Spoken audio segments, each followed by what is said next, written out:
hermanos, que el Señor les bendiga en esta hermosa tarde, que todos sean bienvenidos a la casa del Señor, a todos los que están presentes y a todos los que están viendo en vivo en sus casas. Que todos sean bienvenidos a la casa del Señor, la iglesia cristiana Maranata.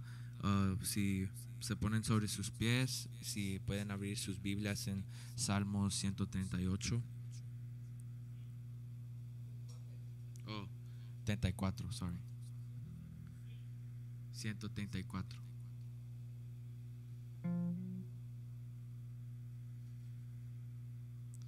Amén. Y su palabra dice así: mirad, bendecid a Jehová, vosotros todos los siervos de Jehová, los que en la casa de Jehová estáis por las noches. Alzad vuestras manos al santuario y bendecid a Jehová. Desde Sión te bendiga Jehová, el cual ha hecho los cielos y la tierra. Amén. Voy a pedir que el pastor Sixto pase a orar.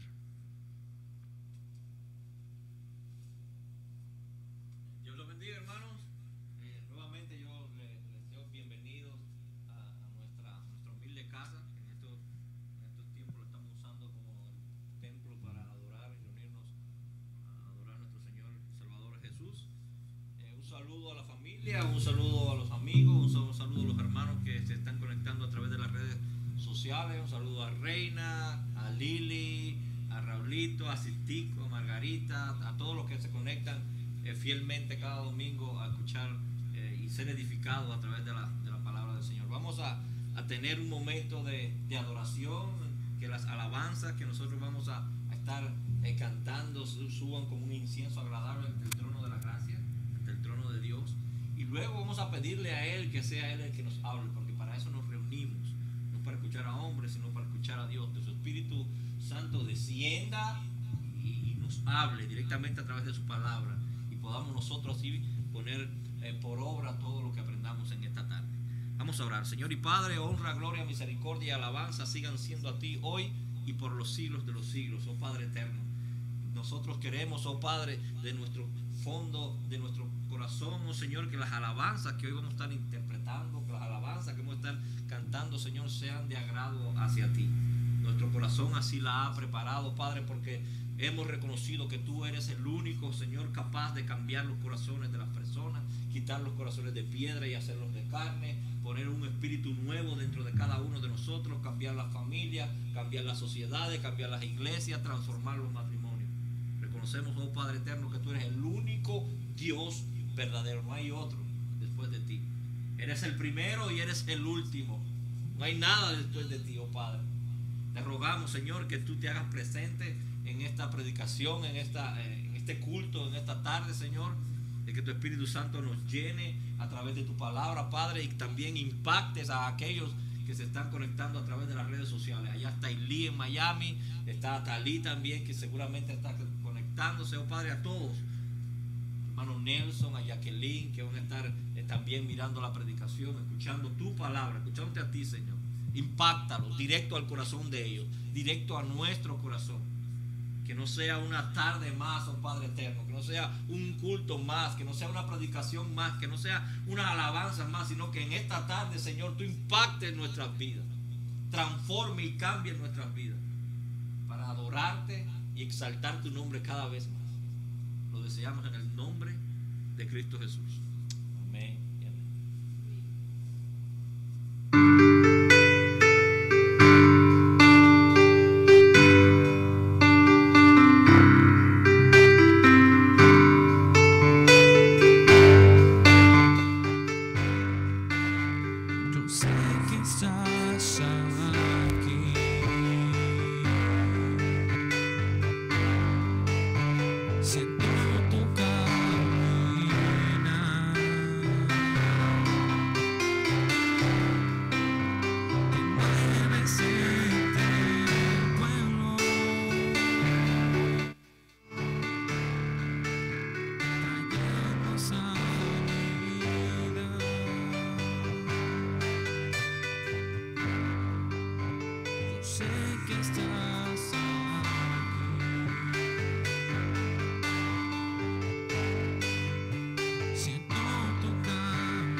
es tu voluntad.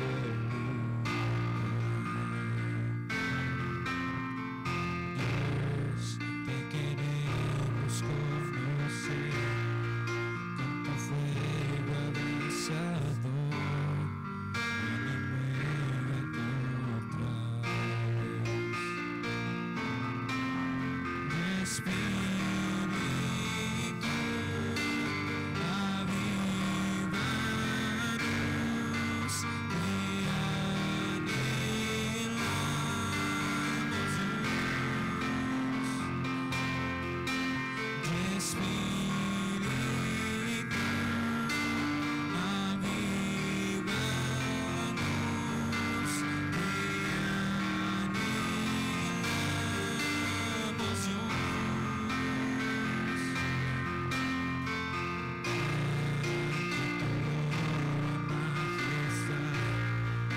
Sabemos que estás para darnos vida.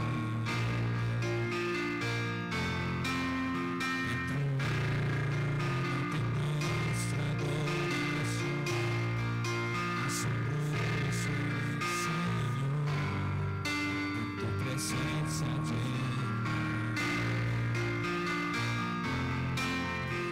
Espíritu,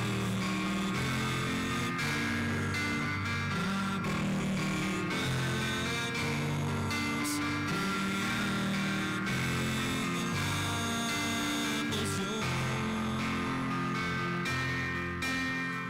Espíritu,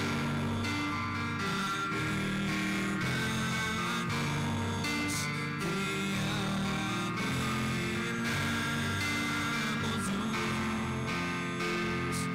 Que se abra el cielo, muévete, Señor, venga aquí tu reino, oh gran Dios. Que se abra el cielo, muévete, Señor, venga aquí tu reino, oh gran Dios. El cielo cerrado se abre, tu reino se mueve aquí, y en ti está nuestra esperanza, oh gran Dios, oh gran Dios. El cielo cerrado se abre, tu reino se mueve aquí, y en ti está nuestra esperanza, oh gran Dios, oh gran Dios. El cielo cerrado se abre, tu reino se mueve aquí, y en ti está nuestra esperanza, oh gran Dios, oh gran Dios. El cielo cerrado se abre, tu reino se mueve aquí, y en ti está nuestra esperanza, oh gran Dios, oh gran Dios. Que se abra el cielo, muévete, Señor, venga aquí tu reino, oh gran Dios.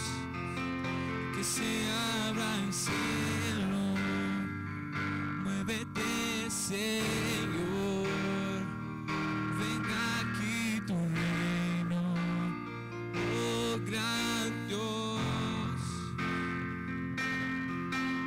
No el cielo cerrado se abre, tu reino se mueve aquí, y en ti está nuestra esperanza, oh gran Dios, oh gran Dios. No hay cielo cerrado se abre, tu reino se mueve aquí, y en ti está nuestra esperanza, oh gran Dios, oh gran Dios. No hay cielo cerrado se abre, tu reino se mueve aquí, y en ti está nuestra esperanza, oh gran Dios, oh gran Dios.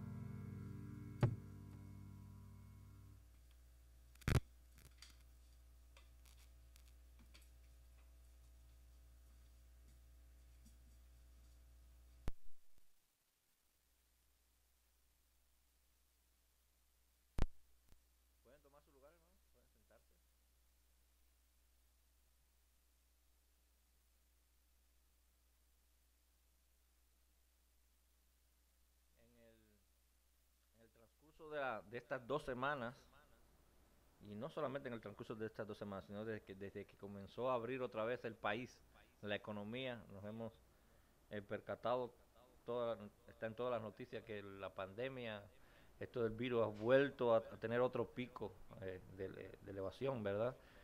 Mucha más contaminación entre las personas y todo, lo que ha llevado a que algunos hermanos que en Cristo ya están enfermos también. Quiero que sepan, si alguno está conectado a través de las redes sociales, hermanos y hermanas que están en peligro de esta enfermedad, de que estamos orando por ustedes.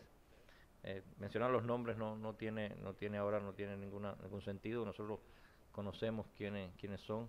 Estamos orando por ustedes, estamos orando que el Señor ponga su mano de sanación sobre todos nosotros, y que esta pandemia se vaya lo más rápido posible según la voluntad del Señor. Y leíamos en Isaías la semana antepasada de que aún la mano del Señor estaba extendida. Yo lo voy a invitar a que habla la palabra de Dios en el libro de Apocalipsis, capítulo 2. Vamos a estar leyendo de los versículos 8 al 11. Apocalipsis, capítulo 2, versículos del 8 al 11. Exprésalo con un fuerte amén cuando lo tenga, hermanos. Dice así la palabra del Señor. Y escribe, antes de leerlo, ¿ya lo tienen, hermanos? Todavía veo algunos que no han dicho amén. Bueno, ya dijeron amén. Pues antes de leerlo vamos a orar. Vamos a poner esta palabra en las manos del que sí puede enseñarnos, mostrarnos, ¿verdad? Y llevarla allí hasta lo más profundo de nuestro corazón. Señor y Padre, te damos las gracias nuevamente por estar nosotros en este lugar reunidos. Nos permitiste estar aquí, Padre, para hablarnos hoy.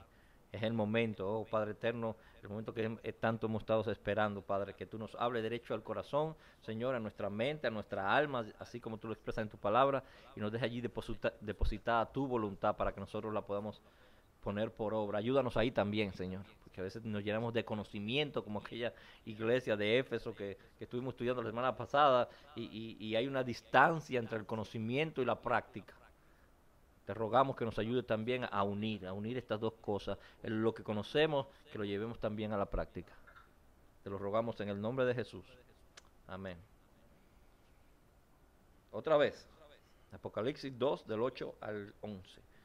Y escribe al ángel de la iglesia en Esmirna, el primero y el postrero, el que estuvo muerto y vivió, dice esto: yo conozco tus obras y tu tribulación y tu pobreza, pero tú eres rico, y la blasfemia de los que se dicen ser judíos y no lo son, sino sinagoga de Satanás. No temas en nada lo que vas a padecer. He aquí el diablo echará a algunos de vosotros en la cárcel para que seáis probados, y tendréis tribulación por 10 días. Sé fiel hasta la muerte, y yo te daré la corona de vida. El que tiene oído, oiga lo que el Espíritu dice a las iglesias. El que venciere no sufrirá daño de la segunda muerte. Continuamos, hermanos, con nuestra serie de predicaciones en el libro de Apocalipsis, la cual nosotros llamamos Consuelo en el Apocalipsis. La semana pasada abrimos una miniserie dentro de esta gran serie, en los capítulos 2 y 3, sobre los mensajes que nuestro Señor le envió a la iglesia. Y a esta miniserie la llamamos Radiografía a la iglesia, ¿recuerdan? Y comenzamos con la iglesia de Éfeso.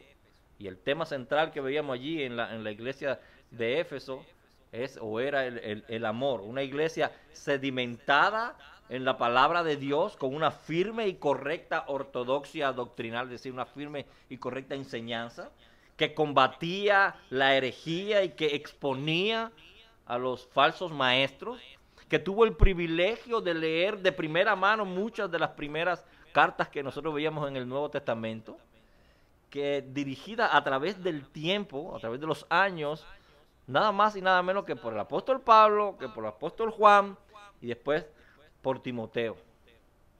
Pero que nuestro Señor Jesucristo tiene que detenerla allí en seco y decirle: tengo algo contra ti, que has dejado mi primer amor, tu primer amor.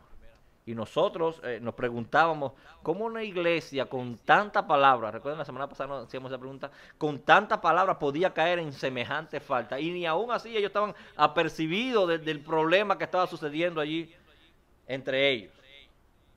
Y es que amar a Dios es una actitud, hermanos, que implica la voluntad, que implica reflexión, que implica compromiso. Es decir, proyectar el amor de Dios en las acciones diarias, proyectar el amor de Dios en lo que tú y yo vivimos diariamente. Y en este sentido, hay que amar a Dios como Él quiere que lo amen, no como tú y yo tenemos en nuestra imaginación amarlo. Por eso leíamos en Marcos 12 la semana pasada, que Él dice, amarás, el mismo Jesucristo, dice que el principal de los mandamientos es amarás al Señor tu Dios con todo tu corazón, con toda tu alma y con toda tu mente. Es necesario que el amor de Dios sea canalizado a través del corazón, la mente y después reflejado al exterior, que es las acciones del alma, con nuestras acciones diarias entre nosotros. El corazón tiene que funcionar, hermano, junto con la mente, porque allí es donde se reflejan nuestros sentimientos, las acciones, nuestras decisiones. La mente y el corazón en ocasiones no se ponen de acuerdo. El conocimiento está aquí, pero y nos dice que queremos hacer algo, pero el corazón nos va llevando a un camino diferente. Bueno, el amor a Dios, según la palabra de Dios, es unir estas dos cosas, unir el conocimiento con el deseo del corazón, y así se refleja en la obediencia. A través de nuestra alma, esta proyecta nuestra forma de vivir, esta proyecta lo que nosotros, nuestra manera de actuar. Eso es el amar a Dios. Por eso es que dice el Señor que en el segundo más importante de los mandamientos era muy parecido al primero. Y dice, amarás a tu prójimo como a ti mismo. Se refleja lo que tú sabes, lo que sientes, se proyecta a través de tu alma. Amarás a tu prójimo como a ti mismo. Una relación de amor, decíamos, vertical con Dios se va a reflejar en el amor de manera horizontal con los demás hermanos. Es decir, amas a Dios, amarás también a tu hermano. Es lo que nos dice en 1 de Juan capítulo 4, versículo 21. Nosotros tenemos este mandamiento de Él. El que ama a Dios, ame también a su hermano. Al parecer en la iglesia de Éfeso había un divorcio, llegó a existir cuando se fue escrita esta carta, un divorcio entre el conocimiento y la acción, la teoría y la práctica.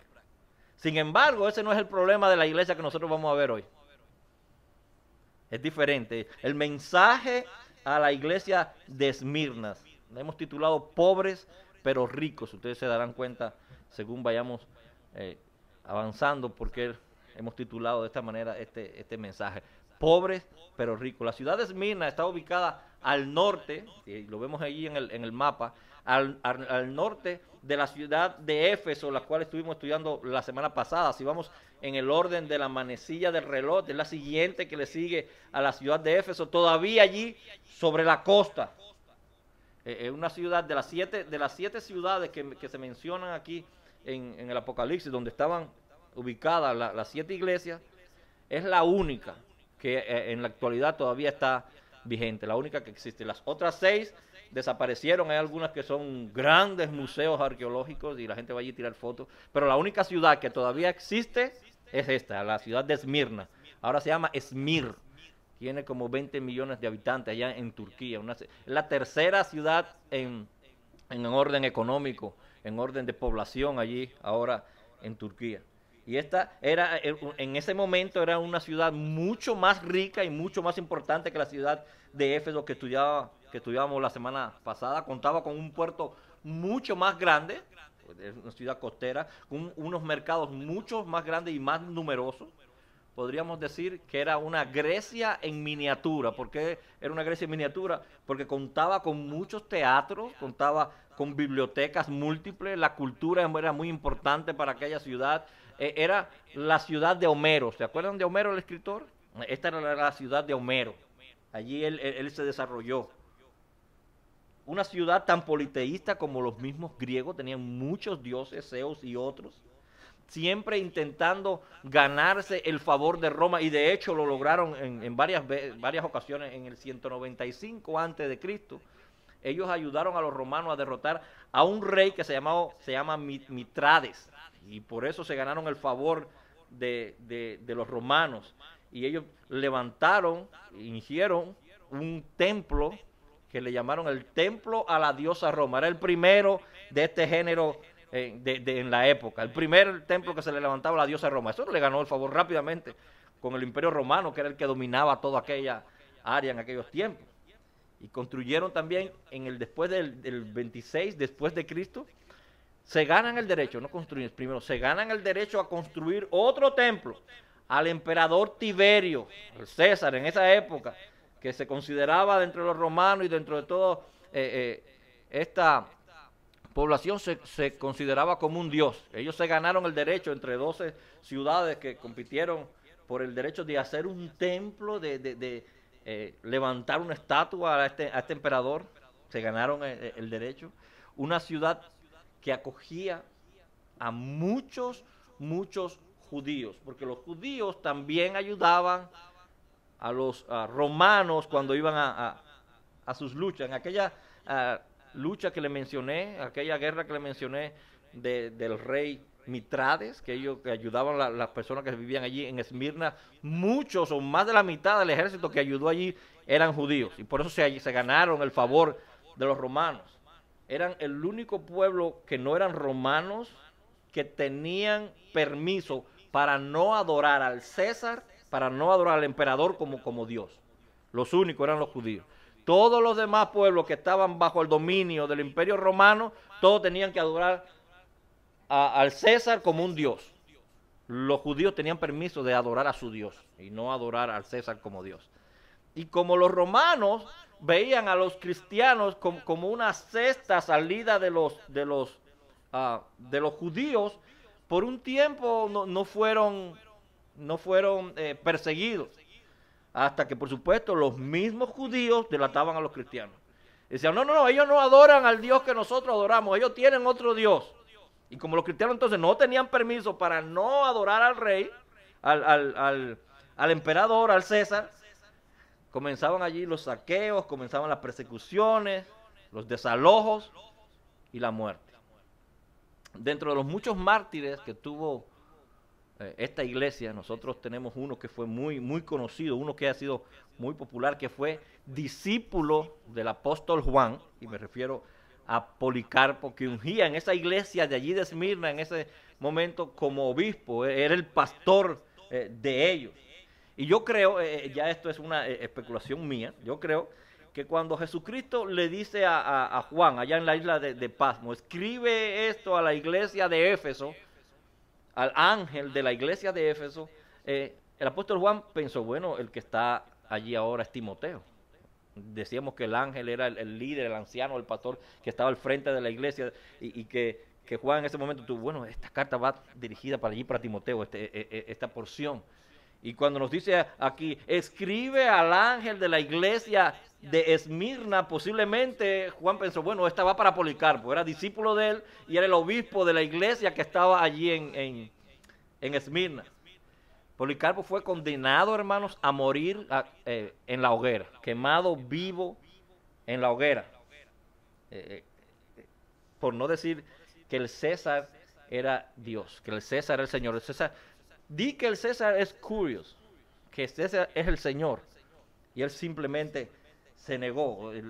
Le dicen que maldiga al César, a Cristo, que maldiga a César, que maldiga a Cristo y que honre al César. Y estas son las palabras que dice Policarpo. Escuchen, 86 años hace que le sirvo y ningún daño he recibido de él. ¿Cómo puedo maldecir a mi rey que me ha salvado? Y el procónsul de ese lugar rápidamente se enojó y lo amenaza con la hoguera. Te vamos a quemar vivo en la hoguera. Y vuelve y responde Policarpo, dice, tú me amenazas con un fuego que durará unos momentos, mas no conoces el fuego preparado para los impíos. Ese no se apaga, dice que le dijo Policarpo, dice, ese no se apaga, haz conmigo lo que quieras. En ese momento fue condenado a morir vivo, quemado allí en la hoguera. Esa clase de líder es la que tenía esta iglesia que vamos a estudiar hoy. A las 7 iglesias a las que el Señor le escribe aquí en Apocalipsis, que vamos a estar mirando siempre, de esas 7 hay 2 a las que el Señor no les dice, tengo una cosa, algo contra ti. Como le dijo a la iglesia de Éfeso, tengo contra ti que has dejado tu primer amor. De esas 7 hay 2 que el Señor no le dice eso. Una de ellas es esta, Esmirna. La otra es a la iglesia de Filadelfia. No tenía nada que reprocharle, todo lo contrario. Recordemos que el propósito con que fue escrito el libro de Apocalipsis fue para consolar a los creyentes que sufrían en la persecución en esos momentos, alentarlos, porque estaban siendo perseguidos, maltratados, torturados, echados a los leones, muriendo por la fe que ellos profesaban. Y comienza Cristo, como es habitual en cada una de las cartas, presentándose. El primer versículo que leímos, el versículo 8, 2:8. Escribe al ángel de la iglesia en Esmirna, dice, el primero y el postrero, el que estuvo muerto y vivió, dice esto. Y decíamos la semana pasada que a través de todo el primer capítulo, el mismo Dios se estuvo presentando como el autor del libro de Apocalipsis, ¿cierto? Como de manera general. Él dice, yo soy el que estoy dictando este libro, este mensaje lo estoy mandando yo. Pero a partir del capítulo 2, esa presentación se hace personal, exactamente y particularmente a las iglesias, pero usa las mismas características de la presentación que él hizo en el capítulo número 1.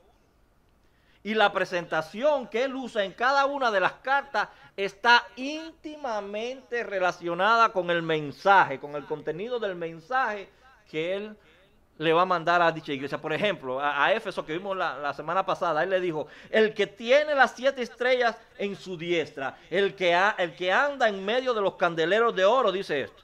Dice, yo tengo en mi mano a los ángeles de las iglesias, a esos ancianos, esos líderes, esos pastores. Yo tengo en mis manos, yo estoy en el medio de esos candeleros que son la iglesia. Yo estoy allí en el medio de la iglesia. Yo conozco tus obras, ¿recuerdan? Yo conozco tus obras. Te estoy mirando personalmente. Tengo contra ti que has dejado tu primer amor. Pero esto es lo que le dice. Arrepiéntete y haz las primeras obras, pues si no, vendré y voy a quitar el candelero. Así se presentó, ¿recuerdan? Yo estoy en el medio de los candeleros. Arrepiéntete, porque si no, de esos candeleros que yo estoy, el tuyo lo voy a quitar, lo voy a sacar de ahí. Bueno, a Esmirna se presenta diciendo, el primero que leímos nosotros, el primero y el postrero, el que estuvo muerto y vivió. Esas son sus cualidades, características de Cristo, ¿verdad? Y no existen reproches de que Dios le diga allí a la iglesia. Sin embargo, él le dice, el diablo echará a algunos de vosotros en la cárcel, el diablo, y tendréis tribulación. Dice, luego, sé fiel hasta la muerte, y le da una promesa. Yo te daré la corona de vida. El que venciere, dice al final, no sufrirá daño de la segunda muerte. Así que la presentación en cada una de estas cartas no fueron tomadas al azar. Están muy relacionadas con el mensaje central de que él le va a llevar allí a la iglesia. Yo soy el primero, sí. Yo estuve antes que Moisés. Yo estuve antes que fueran los esclavos en Egipto. Yo estuve allí. Sí, yo estuve en el principio de la creación. ¿Recuerdan Juan 1:1? En el principio era el verbo y el verbo era con Dios y el verbo era Dios. Sí, yo estuve antes de los egipcios, estuve antes de los babilonios, estuve antes de los sirios, estuve antes de los persas. Estuve antes de estos mismos romanos que lo quieren matar y lo están persiguiendo ahora. Le está diciendo a la iglesia de Esmirna, yo estuve allí, pero sigo aquí. Yo estoy aquí ahora. Sí, antes de la Primera Guerra Mundial estaba allí Dios también. Antes de la Segunda Guerra Mundial, Dios estaba allí. Antes de las Torres Gemelas, Dios estaba allí. Antes de comenzar la pandemia, dice él, estaba ahí. Y aún está aquí. Él todavía está en control de todo. Yo estoy aquí. Antes de todas las cosas que nosotros hemos sufrido a través de nuestra vida, todas buenas y malas, si pueden pasar rápidamente por tu mente, dice Dios, yo estaba allí antes que pasara. Y durante lo que atravesaste, lo que sea, también yo estaba allí. Y estoy aquí ahora, aún yo sigo aquí. Por esa razón es que los judíos querían matar a Jesús. ¿Recuerdan cuando él les dijo, antes que Abraham yo soy? Y ellos querían desaparecer a Jesús. Y dice, iglesia, también yo no solamente era el primero, sino también soy el postrero. Yo también soy el último. No hay nadie después de mí. Yo soy el primero y soy el último. Yo soy el que estuve muerto, pero la muerte no pudo conmigo. Yo derroté a la muerte. Yo resucité. Es lo que dice en 1 Corintios el apóstol Pablo. ¿Dónde está muerte? Oh muerte, tu aguijón. ¿Dónde está sepulcro? Tu victoria. ¿Recuerdan el pasaje bíblico donde muere Lázaro? Ya lo habían enterrado. Y llega Jesús y Marta lo ve. Está allá en Juan capítulo 11. Si lo quiere ver conmigo a partir del versículo 21. Y Marta le dice, ay Señor, si hubieras estado aquí, Lázaro no hubiera muerto. El Señor se le acerca y dice, Marta, tranquila, Lázaro va a resucitar. Y ella dice, sí, yo sé que él va a resucitar en la resurrección.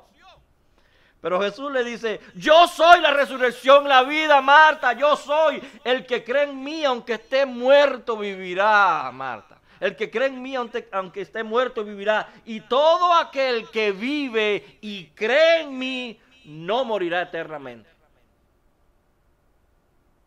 Yo derroté a la muerte. Yo estuve muerto, pero estoy vivo ahora. Y le hace una pregunta fundamental a Marta. Él no lo deja ahí, hermano. Él le dice, yo soy la resurrección y la vida. El que cree en mí, aunque esté muerto, vivirá. Y todo aquel que cree en mí no morirá eternamente. Pero le hace una pregunta a Marta. Y en respuesta a esta pregunta es lo que hace sentido que tú y yo estemos aquí. En respuesta a esta pregunta es lo que hace sentido. ¿Cuál es tu vida eterna? ¿Dónde vas a pasar la eternidad? ¿Cómo te vas a proyectar mañana cuando llegues a la casa? O cuando vayas al trabajo. En respuesta a esta pregunta. Porque Jesús le dice, ¿crees esto, Marta? Después que le dice, yo soy la resurrección, la vida, el que cree en mí, aunque esté muerto, vivirá. Le dice, Marta, ¿tú crees eso? Depende de esa respuesta. Esta iglesia que estaba sufriendo persecución, hermanos, que lo estaban torturando, que lo estaban echando a los leones para que lo comieran vivo, que lo ponían en hogueras vivos, necesitaban escuchar esta verdad. ¿Crees esto? Marta respondió, sí, Señor, yo he creído que tú eres el Cristo, el Hijo del Dios, que has venido al mundo. Y dice el apóstol Pablo que esa promesa se traslada a ti y a mí también, porque Jesús le extiende a todo aquel que cree. Dice en Colosenses capítulo 2, versículo 13. Y a vosotros, estando muertos en pecados y en la incircuncisión de vuestra carne, os dio vida juntamente con él, perdonando todos los pecados. No hay uno que se quedó fuera. Perdonando todos los pecados, anulando el acta de los decretos que había contra nosotros, que nos era contraria, quitándola de en medio. Mira lo que hizo Cristo, quitó todos los pecados, un acta que había de este tamaño, la anuló todo y dice, y la clavó en la cruz. Y despojando a los principados y a los potestades, los exhibió públicamente, triunfando otra vez, triunfando sobre ellos en la cruz. Yo fui el primero, yo soy el primero, yo soy el último, yo estuve muerto, pero resucité. Esta iglesia de Esmirna necesitaba, en medio de esta feroz persecución que estaba sufriendo, escuchar este mensaje de aliento. Quizás para nosotros, el escucharlo ahora, ay sí, qué bonitas palabras, pero jamás estando en una persecución. Se siente diferente, esas palabras van derecho a tu alma, derecho a tu corazón, cuando tu vida está en riesgo. Ahora sí, podríamos decir que venga el león que lo estoy esperando. Ellos estaban listos. Y literalmente eso fue lo que pasó. A los cristianos, por declarar su fe, lo estaban echando en las fauces de los leones. Y Cristo le dice, yo conozco tus obras. Seguimos ahí en el versículo, el versículo 9, 2:9. Yo conozco tus obras. Y esta frase de yo conozco tus obras, si vamos a cada una de las 7 cartas, está allí. En las 7, se le dice a Éfeso, la está diciendo en Esmirna, pero a cada una, según vayamos estudiando, vamos a percatarnos de que está esa allí. Yo conozco tus obras. Y cuando el Señor repite tanto una palabra y repite tanto una verdad, hermanos, es porque es importante. Nos da la garantía de que no estamos solos en nuestras luchas, que no estamos solos en nuestras dificultades. En ocasiones yo sé que nos sentimos a Dios lejos, distante, que no responde a nuestras oraciones.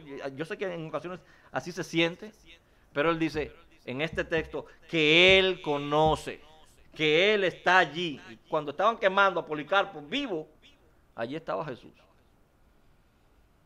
¿Se puede imaginar? No siempre significa que hará lo que nosotros pensamos que va a hacer.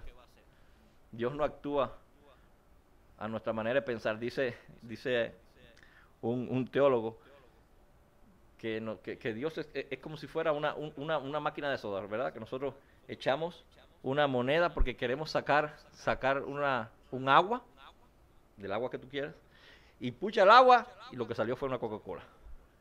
Tú piensas de una manera, pero Dios está actuando de una manera diferente según su propia voluntad. Y siempre dice que los que aman a Dios, todas las cosas le ayudan a bien, para bien. Siempre Él está actuando a nuestro bien. Pero dice Dios, yo conozco tus obras y conozco también tu tribulación. Yo sé que estás siendo perseguida y conozco tu pobreza, sigue diciendo Cristo. Por supuesto que Dios conocía la situación precaria en la que estaban viviendo estos hermanos de Esmirna. Por supuesto. Eso es lo que hace, lo que tenemos en común todos los seres humanos. El dolor y el sufrimiento. Nos pueden separar las clases sociales, nos pueden separar los idiomas, nos pueden separar la educación, ese estatus social. Pero el dolor y el sufrimiento nos afecta a todos por igual. Eso no entiende en clase social, eso no entiende si eres rico, eres pobre, eso no entiende en raza. El dolor y el sufrimiento nos afecta igualito a todos. Es durante el dolor y el sufrimiento cuando tú y yo expresamos nuestras oraciones más profundas, más sentidas, más reales. Durante el dolor y el sufrimiento cuando nosotros buscamos más a Dios, nos aferramos de su palabra. Cuando tu orgullo está completamente aplastado en el piso, a ras de piso, por el dolor, el sufrimiento, es que tú reconoces que no te queda otra cosa más que no sea Dios. Ya hemos gastado todos los otros recursos. Lo único que nos queda es Dios. Cuando estamos sufriendo, cuando estamos en dolor. ¿Recuerdan la mujer del flujo de sangre? Allá en Juan, dice la palabra de Dios que ella estuvo 12 años así. Y durante esos 12 años, dice, ella gastó todo su dinero. Parece que tenía bastante dinero y había gastado todo su dinero intentando curarse. Había ido a todos los médicos posibles. Ya lo había visitado a todos, los especialistas, periodistas ginecólogos. Y nadie podía curarla. Cuando ella no tuvo nada más, ningún otro recurso, ninguna otra esperanza, se atrevió a tocar a Jesús, al manto. Se atrevió a tocarlo porque las mujeres no podían tocar, y más cuando estaban en ese periodo. Estaban inmundas, dice la palabra de Dios, no podían tocar. Ella se atrevió, estaba a ras de piso, su orgullo ya estaba totalmente destrozado en el dolor y el sufrimiento, y ella entonces se atreve a tocar al Señor. Dice el Señor, yo conozco tu pobreza, pero tú eres bienaventurado, dice en Mateo 5. Bienaventurados los pobres de espíritu. Yo lo conozco, porque de ellos es el reino. De esos pobres es el reino de los cielos, dice Jesús. Bienaventurados los pobres de espíritu, porque de ellos es el reino de los cielos. Y los pobres de espíritu, cuando estamos en esta manera, ras al piso, humildes, en dolor, en sufrimiento, porque cuando, hermanos, lo más real es cuando estamos bien, cuando no hay problema en nuestra vida y todo está fluyendo como nosotros creemos y pensamos, como nos desconectamos un poquito de la oración, nos desconectamos un poquito de la iglesia, nos desconectamos, quizás eso fue lo que estaba sucediendo con la iglesia en Éfeso, que el Señor tuvo que decirle, tengo contra ti que has dejado tu primer amor. muchas bendiciones y lo habían ido alejando de esa tranquilidad. Pero a esta iglesia Dios le está diciendo, tú eres pobre, bienaventurados los pobres de espíritu, porque de ellos es el reino de los cielos. Pero le dice, pero tú eres rico. Le dice, wow, qué contraste, ¿cierto? Persecución, el Señor dice, yo conozco tus obras, conozco que estás siendo perseguido, pero tú eres rico.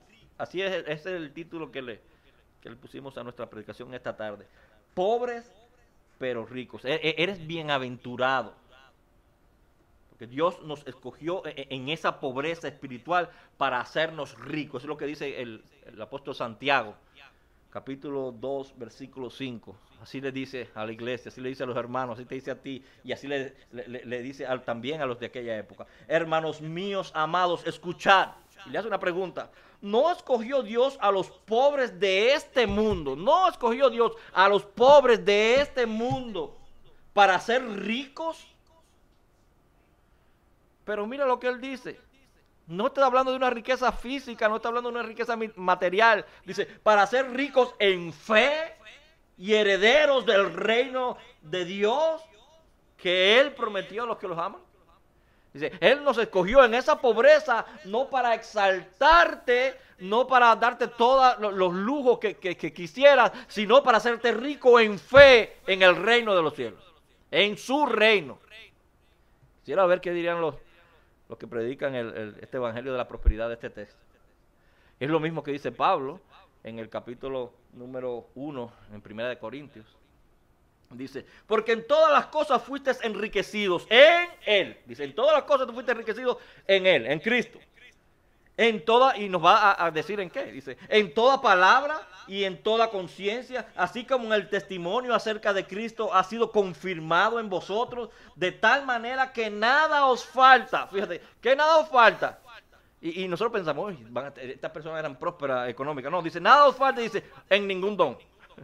En ningún don espiritual, que es para la edificación del cuerpo de Cristo, que es para la edificación de la iglesia, esperando la manifestación de nuestro Señor Jesucristo, el cual también os confirmará hasta el fin, para que seáis irreprensibles en el día de nuestro Señor Jesucristo. ¿Cómo fue que el Señor logró hacer eso? De que nosotros estamos en una pobreza total y de momento dice que somos ricos en Él.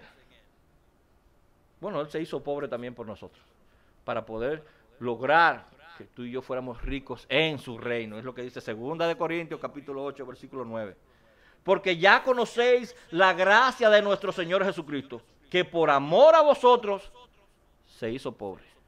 Hermanos, el Rey de Reyes, Señor de Señores, el dueño del oro y la plata y todas las demás cualidades que ustedes saben que dice la Biblia, el que ilumina todo el universo, nada de extraterrestre y nada de esas cosas, el que ilumina y sostiene el universo en su diestra, se hizo un hombrecito, se humilló haciéndose un hombrecito y él podía haber ido a nacer en uno de los mejores palacios, esos que hay en los países árabes, muy lujoso. No. Él fue a un establo mugriento allí con animales apestosos a nacer allí. Y creció en un humilde hogar con un carpintero, que era el que lo enseñaba, y su mamá. Y cuando fue creciendo, lo golpearon, lo humillaron, lo maltrataron y lo colgaron en un palo, en una cruz. Lo mataron. Bueno, ese, por ti y por mí, dice, él es rico, él se hizo pobre. Dice, se hizo pobre siendo rico. ¿Para qué? Para que vosotros con su pobreza, con la pobreza de Él, fueseis enriquecidos. Para que con la pobreza de Cristo, tú y yo fuéramos enriquecidos. Ahí fue cuando el diablo estaba cantando, estaba alegre, cuando lo veía que iba camino a la cruz y estaba casi gritando de alegría. No se imaginaba lo que venía. Murió en la cruz, pero al tercer día, ¡boom!, resucitó. ¿Dónde está, muerte, tu aguijón, sepulcro? ¿Dónde está tu victoria? Para que nosotros, Él hizo esto para que tus esperanzas y mi esperanza no estén en las riquezas materiales, no están en la cuenta del banco, no estén en el desempleo, que si se acaba en julio o el mes que viene. Tu esperanza tiene que estar en Él, no en las riquezas materiales. Y Cristo le dice en una parábola a estos mismos judíos, allá en Lucas capítulo 12, les dice, mirad, guardaos de toda avaricia, porque la vida del hombre no consiste en la abundancia de los bienes que posee. ¿Escuchaste eso? La vida del hombre no consiste en la abundancia de los bienes, no consiste en la riqueza que ustedes poseen. Y le dice una parábola allí. Dice, también le refirió una parábola diciendo, la heredad de un hombre rico había producido mucho.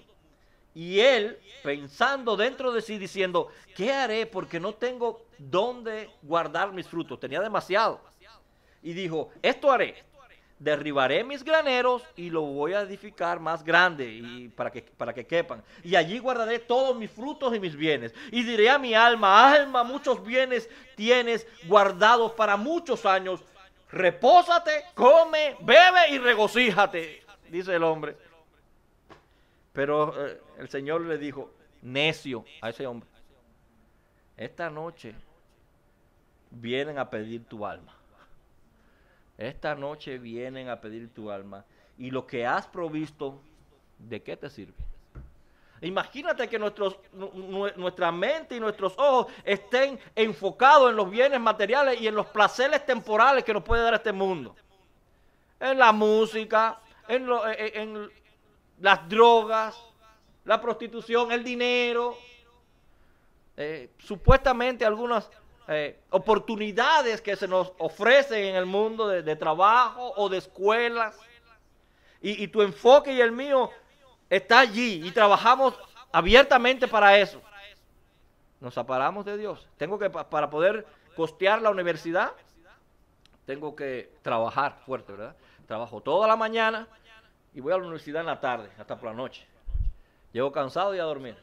Y así va transcurriendo mi vida y Dios va quedando poco a poco y lentamente al lado. Cuando tenga tiempo, sí, yo creo en Dios. Cuando yo tenga tiempo yo voy y lo adoro. Dice Dios que nuestra riqueza no está en esos placeres temporales, no está en los bienes materiales.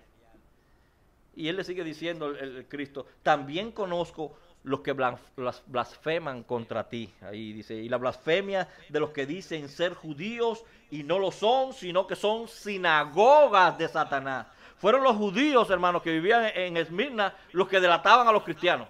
Eran ellos. Después, desde el principio del cristianismo, los judíos fueron la primera piedra de estorbo que tuvo el cristianismo para su expansión, que tuvo el evangelio para su expansión. Y dice Cristo aquí que ellos, los judíos, escuchen hermanos, judíos, son del diablo, son sinagogas de Satanás. Y es lo mismo que nos dice allá en el capítulo 8 de Juan. Cristo le está diciendo allí a los judíos, está hablando con ellos. Dice, entonces Jesús a los judíos que habían creído, que si vosotros conocéis mis palabras, seréis verdaderamente libres. ¿Recuerdan? Seréis verdaderamente libres y conoceréis la verdad. Y allí ellos se exaltan y dicen, no, nosotros somos libres, nosotros somos hijos de Abraham. Nosotros nunca hemos sido esclavos de nadie. Y Jesús se aprovecha por ahí. Dice, sé que sois hijos de Abraham, pero ustedes procuran matarme, porque mi palabra no haya cabida en vosotros. Unos versículos más adelante le dice, vosotros hacéis las obras de vuestro padre. Como que esa conversación iba tomando temperatura poquito a poco, porque otro versículo más adelante ya Jesús no puede. Y le dice, vosotros sois de vuestro padre el diablo. Ya completamente, sois de vuestro padre el diablo y los deseos de vuestro padre queréis hacer. Él ha sido homicida desde el principio y no ha permanecido la verdad, porque no hay verdad en él.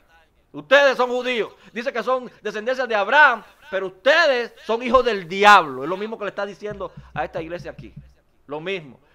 Ustedes son sinagoga de Satanás. Ustedes se reúnen allí. Una sinagoga es donde ellos, todavía existe la sinagoga en los pueblos judíos, donde ellos se reúnen para adorar a Dios. Cristo está diciendo, ustedes se reúnen pero para adorar al diablo. Eso es una sinagoga pero de Satanás. Ustedes no son judíos. En Antioquía, era cuando la iglesia comenzó a prosperar, el primer estorbo que tuvieron fueron los judíos. Allí dice en Hechos capítulo 13, versículo 50, pero los judíos instigaron a mujeres piadosas y distinguidas y a los principales de la ciudad y levantaron persecución contra Pablo y Bernabé y los expulsaron de sus límites. Más adelante, en un lugar que se llama Iconio, lo mismo, capítulo 14, versículo 2. Mas los judíos que no creían incitaron y corrompieron los ánimos de los gentiles contra los hermanos.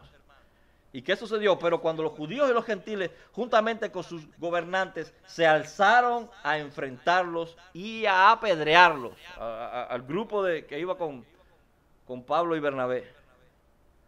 Es lo que dice, él lo escribe más adelante en Romanos capítulo 2, versículo 28. Porque no es judío el que lo exterioriza, el que lo es exteriormente, el que viene de la misma sangre de Abraham. No, ese no es el judío, dice Pablo. Ni la circuncisión es la externa en la carne. Él dice, no, esos no son los judíos, el que lo es exteriormente, sino que la circuncisión es la de adentro, la del corazón. Es judío el que lo es interiormente, nos está diciendo aquí, el que es circuncidado en el corazón. Y más adelante en Colosenses capítulo 2, versículo 11 dice, Cristo circuncidó nuestro corazón. Esa circuncisión la hizo Cristo en nuestro corazón, dice Pablo. Esos son los verdaderos judíos. Por eso que Jesús le está diciendo, lo que dicen ser judíos, pero no lo son. Ellos piensan que tienen el reino de los cielos ganado, porque son hijos de Abraham físicamente por la sangre, pero no son judíos.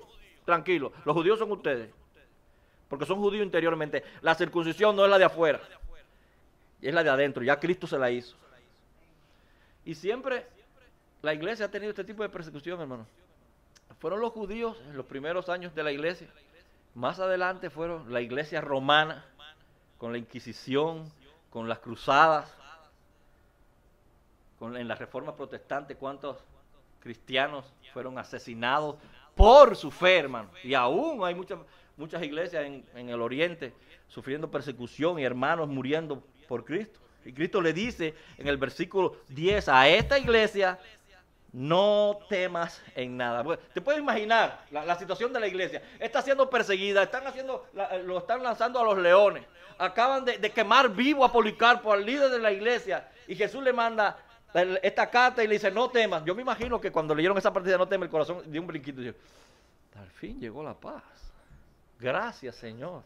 Dice, no temas en nada lo que vas a padecer. Le habla de futuro. Dice, oye, pero entendí mal. ¿Se habrá equivocado Juan cuando el Señor le estaba dictando? No temas, estamos sufriendo persecución. Señor, tú quieres decir que no temas lo que estamos pasando ahora, ¿verdad? No era eso lo que estaba diciendo. Si no temas lo que viene más adelante. He aquí el diablo echará a algunos de vosotros en la cárcel, pero Señor, ¿qué es lo tuyo? Podía estar pensando ellos. Hemos estado sufriendo persecución, nos maltratan, nos saquean, nos desalojan, nos crucifican, nos queman vivos, nos echan a los leones y todavía viene más. Sí, es lo que te estoy diciendo de Jesús. El diablo usa medios humanos. Fíjate que dice, el diablo los echará en la cárcel. No está diciendo los hombres lo van a echar. Lo que el diablo va a usar, medios humanos para lograr sus diabólicos planes. Él usa gente. Usó a esos hombres que se decían ser judíos. Usó en su tiempo a personas que se hacían cristianas y andaban en la iglesia romana, la iglesia católica, y no eran cristianos ninguno, eran hijos del diablo, sinagoga de Satanás. Y sigue usando hombres para que se opongan al desarrollo de la iglesia. De eso habla el capítulo 1 de Romanos. Que Dios le ha dado toda la evidencia. Allá afuera está toda la evidencia para que crean que Él es Dios y Él creó todas las cosas. Dice, Él creó todo lo que tú ves creado. Yo hablaba con mis hijos esta semana de eso. Todo lo que está creado para que haya vida en la tierra para ti y para mí como humano. Y lo hice evidente para que tú lo veas y me reconozca que yo lo hice. Pero la conclusión y el razonamiento del hombre es que no, los extraterrestres están por allá afuera. Eso fueron lo que hicieron las cosas. Yo miraba en un video todo el globo de la Tierra y le decía a mi mamá, mira la Tierra flotando en el medio de la nada. La separación exacta con la luna, la separación exacta con el sol para que haya vida. Esa capa que rodea la Tierra para que haya oxígeno, para que los que estamos adentro podemos vivir. No existe eso en ningún otro lado. Y cada una de las famosas casualidades que han existido para que tú y yo lleguemos hasta el día de hoy. Dice que algunos salieron del agua y un sapito se convirtió en del agua salió la tierra y se fue evolucionando hasta que llegamos nosotros. Eso es increíble. Ese es el razonamiento del hombre. Dios ha puesto todo para que nosotros lo adoremos a Él. Y nosotros llegamos a la conclusión de que no fue Él el que lo hizo. En el entrenamiento de los discípulos, cuando andaban con el Señor Jesús, la base de lo que Él decía, Él lo enseñaba a sus discípulos. Y después que le enseñaba una verdad, escuchen lo que Él decía. Si el mundo os aborrece, sabed que a mí me ha aborrecido antes que a vosotros. Y ya los discípulos iban entendiendo eso. Y seguían más adelante. Dice la palabra que muchos se iban apartando de Él. Y en el momento Él le dice, ¿se quieren ir ustedes también? Señor, ¿a quién iremos? Solo tú tienes palabras de vida eterna. Y le sigue enseñando. Y en Juan 15:20 le dice, acordaos de la palabra que os he dicho. El siervo no es mayor que su Señor. Si a mí me han perseguido, también a vosotros van a perseguir. Cristo no está diciendo vas a ser feliz en la tierra.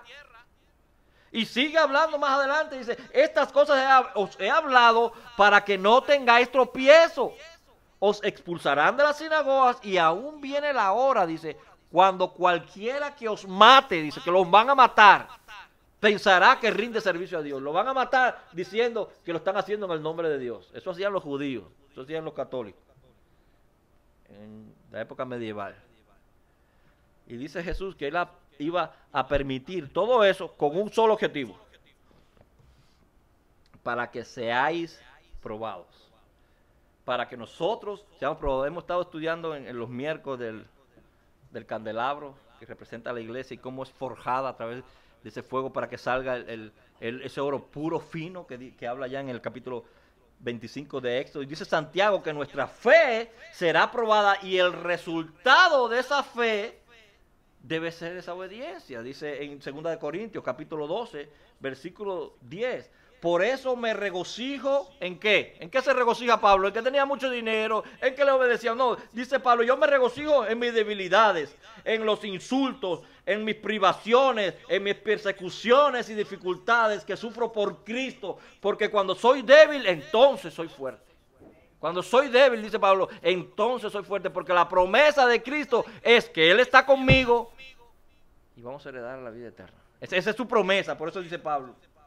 Me fue dado un aguijón en la carne, dice Pablo, para que yo no me exalte, dice, un mensajero de Satanás. Escuche lo que se le fue dado a Pablo, un mensajero de Satanás que me abofetee para que no me enaltezca de sobremanera. Para que diga, soy yo, es Dios el que reconozca, es Dios el que está haciendo la obra. Respecto a la cual 3 veces le he rogado al Señor, dice Pablo, que me lo quite. Y me ha dicho, bástate mi gracia. Eso es lo que nos debe bastar a ti y a mí. Bástate mi gracia, porque mi poder se perfecciona en la debilidad. Mi poder se perfecciona en esa enfermedad que pueda estar pasando. Mi poder se perfecciona a través de todas las dificultades que pueda estar pasando. Mi poder se perfecciona en el sufrimiento que puedas estar atravesando en estos momentos. Dios lo conoce. Por eso es que Él dice, yo conozco tus obras. Yo conozco por lo que estás atravesando. Dichosos ustedes, nos dicen en Lucas el capítulo 6, dichosos ustedes cuando los odien. Oye eso, dichosos cuando los odien, dice Cristo. Bienaventurados, bendecidos cuando los odien, cuando los discriminen, los insulten, los desprestigien por causa del Hijo del Hombre. Santo. Dichosos cuando eso ocurra. Gozaos en aquel día y alegraos. Dice eso es lo que tú tienes que hacer. Gozaos en aquel día y alegraos, porque he aquí vuestro galardón es grande en los cielos, porque así hacían sus padres con los profetas. ¡Ey, gózate! No que vamos a ser masoquistas, ¿cierto?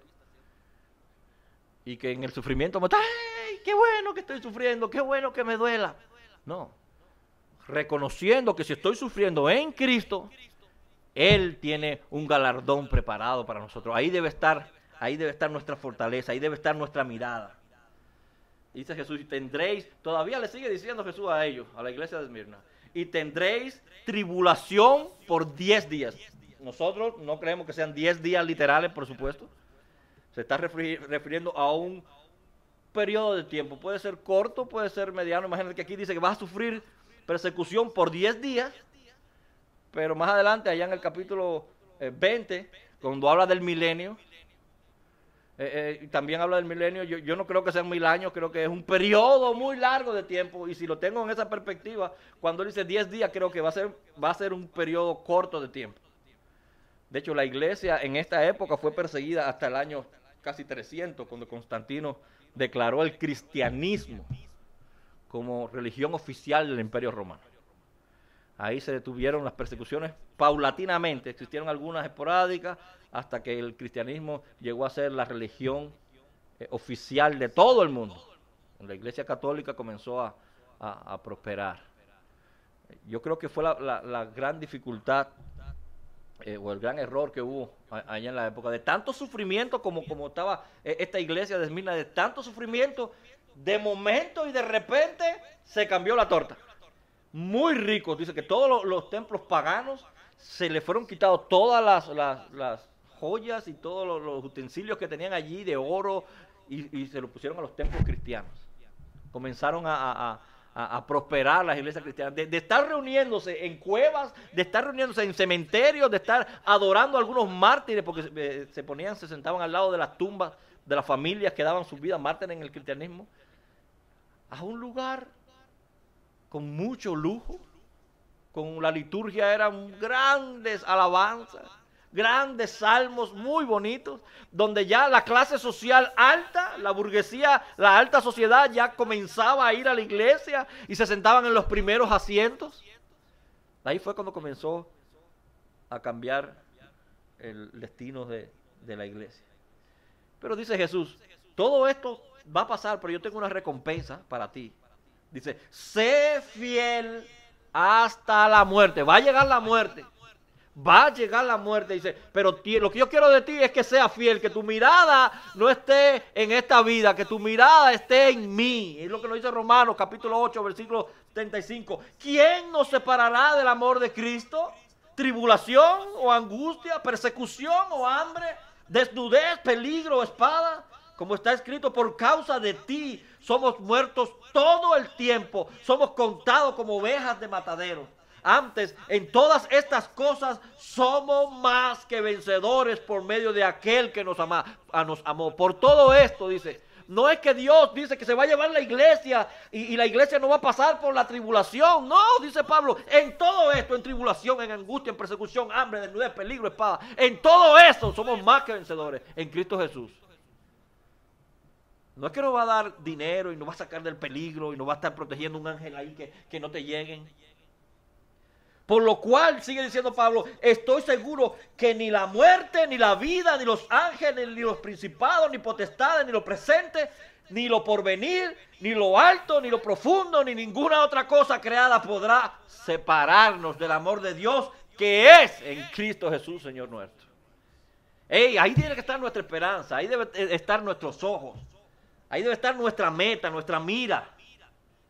Y Jesús, después que le dice, sé fiel hasta la muerte, yo te voy a dar a ti la corona de vida.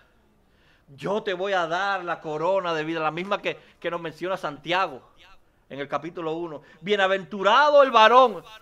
Escucha, Rafa. Bienaventurado el varón que soporta la tentación, dice. El que aguanta la tentación, porque cuando haya resistido la prueba, dice, recibirá esa misma corona. La corona de vida que Dios ha preparado para los que le aman. Él tiene un premio para nosotros. No es solamente a la persecución, porque ahora nosotros no estamos recibiendo persecución física. Pero Él aquí nos promete en Santiago a los que soportan la tentación. Esa es nuestra lucha diaria. Nuestra lucha diaria con el pecado. Amigos que nos pueden estar ofreciendo cosas que no convienen.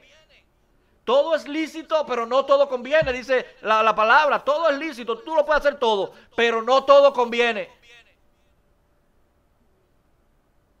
Y dice la palabra de Dios que cuando tú soportas de esa tentación, Él ha guardado para ti una corona de vida. Porque dice, me estás amando con lo que conoces, con lo que sientes, porque sabes que la concupiscencia vive en nuestra carne y deseas hacer lo que no está correcto, pero conoces la palabra de Dios y la palabra de Dios hace que eso alinee lo que tú sientes en obediencia a Él. Y le dice en el versículo 11, el que tiene oído oiga lo que el Espíritu dice a las iglesias, demostrando nuevamente, no era solamente para la iglesia de Esmirna, sino para todas las iglesias. El que venciere, oiga esta otra parte, el que venciere no sufrirá daño de la segunda muerte. Según la palabra de Dios hay dos muertes, no hay tres, porque hable de dos no significa que hay una tercera, y ni una cuarta. La primera es la muerte física, ¡pum!, nos morimos y salió el Espíritu. La segunda es el juicio, al infierno, al lago que arde con fuego y azufre. Ese no se apaga, el que le dijo Policarpo allá al procónsul aquel. Tú no conoces ese, ¿verdad? El tuyo va a durar un tiempo hasta que yo muera, se apague. Para los impíos es uno que no se apaga.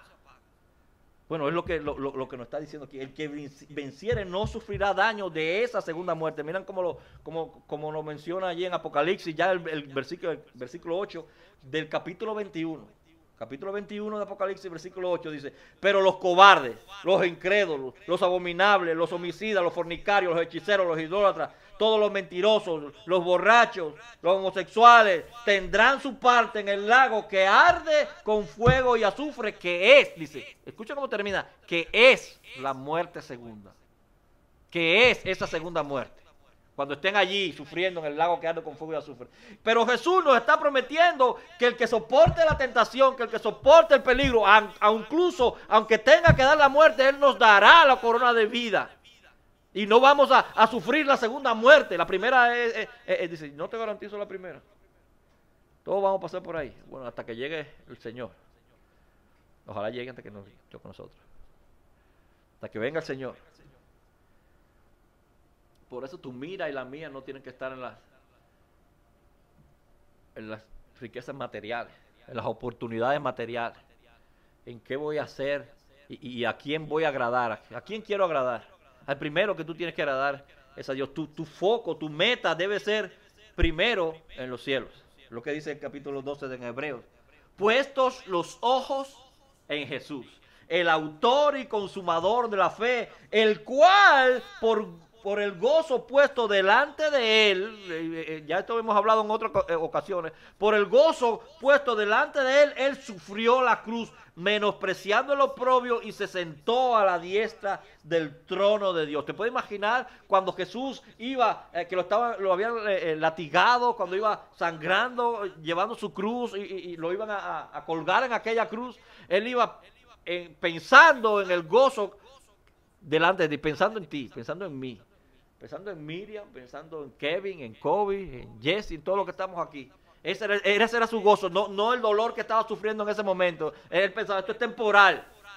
Yo prefiero darle vida eterna a ellos. Yo puedo pararme en estos momentos, él podía pararse en aquel momento y acabar con aquel sufrimiento.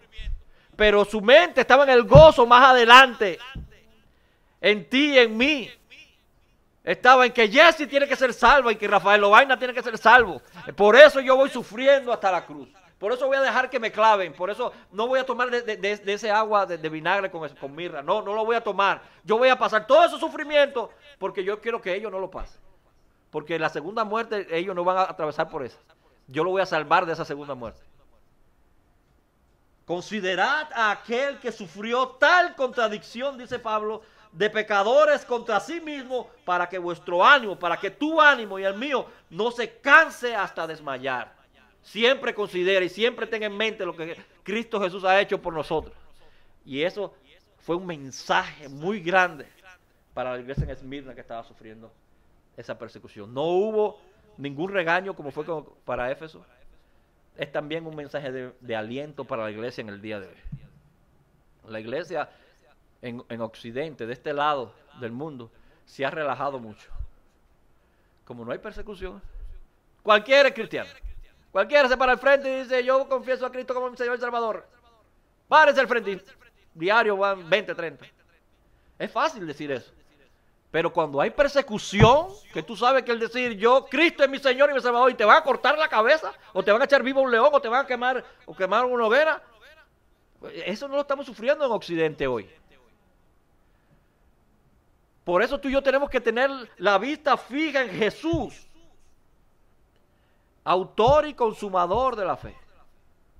Oh Padre eterno, te damos gracias por habernos, Señor, hablado a nuestra alma, a nuestro corazón y a nuestra mente en esta tarde. Oh Señor, nosotros rogamos que tú esta palabra la filtres a través de la mente y el corazón, Señor, y pueda exteriorizarse en nuestras acciones y en nuestra manera de vivir, en nuestras decisiones diarias, cada minuto, cada momento.